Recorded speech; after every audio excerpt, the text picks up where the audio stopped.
برطانوی اخبار Daily Mail کے مطابق برطانوی شیف ریسٹورنٹس کا مالک اور ٹیلی ویژن کی شخصیت مارکو پیرے وائٹ کے پریشان بیٹے نے 25 فروری کے دن انکشاف کیا ہے کہ اس نے اسلام قبول کر لیا ہے۔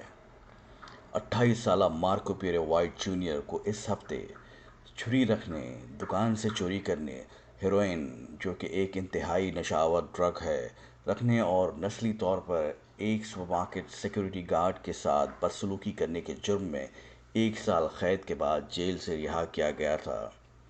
اس کے والد نے اس کی تربیت و علاج کی خاطر بحالی پر $1 ملین سے زیادہ خرچ کرنے کے بعد وائٹ جونیئر نے دوبارہ کبھی نشاور ڈرگز نہ لینے کا عہد کیا۔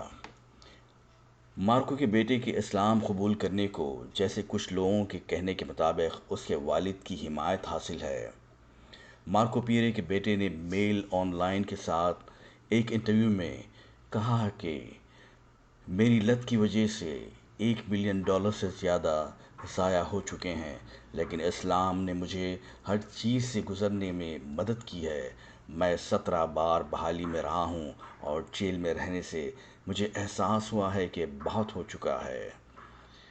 یقیناً اللہ تعالیٰ سورہ النور آیت نمبر 46 میں فرماتا ہے، اللہ تعالیٰ جسے چاہے سیدھی راہ دکھا دیتا ہے۔